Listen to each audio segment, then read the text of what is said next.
pronto questa sera qui a Conca dei Marini per lo spettacolo del Teatro Instabile di Valdobbiadene, che metterà in scena la commedia in 3 atti di Edoardo De Filippo e Armando Curcio, La fortuna con l'F maiuscola. Fra le tante cose si concretizzerà l'abbraccio UNESCO fra il territorio delle colline di Conegliano e Valdobbiadene e la costiera amalfitana.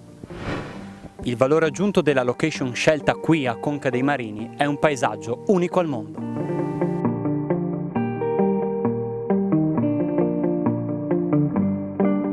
Ringrazio Maurizio Ruggero, la compagnia Teatro Instabile e i comuni della costiera amalfitana che anche quest'anno ci hanno ospitato con gioia e con proprio familiarità.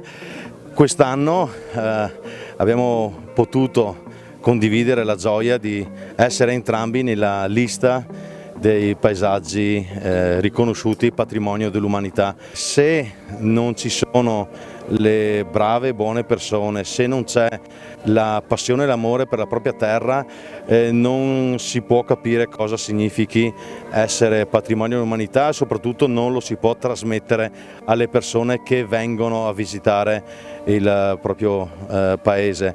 Ogni volta che si viene qui in costiera amalfitana, oltre a essere ammagliati da un mare, una costa eccezionali, da un paesaggio bellissimo, da un'agricoltura eroica anche qui, vigneti abbarbicati sui pendii molto scoscesi. Cosa rappresenta per lei una serata del genere, un gemellaggio culturale col comune di Valdobbiadene? Significa condividere insieme un pezzo di storia, un pezzo di cultura, divertimento e soprattutto tanta promozione turistica. Noi vi aspettiamo in tanti, numerosi, in questo paese.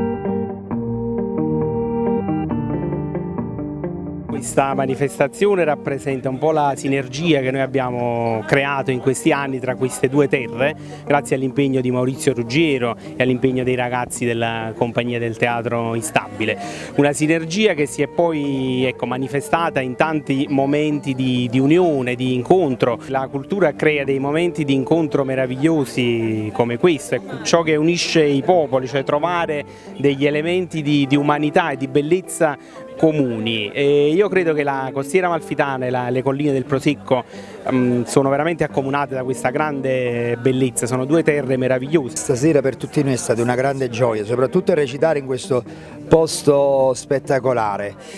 La costa amalfitana e le colline del Prosecco sicuramente possono andare insieme, sono due territori baciati, si può dire, dalla grazia divina, dalla bellezza, e ovviamente questa bellezza deve servire anche a creare delle esistenze più belle, più felici, stare tutti bene insieme come abbiamo fatto stasera. Il mio sogno è che loro potessero fondare una compagnia loro, cominciare a camminare da soli, no? Cioè, cominciare ad attraversare il palcoscenico da soli, anche se ovviamente sarò sempre con loro.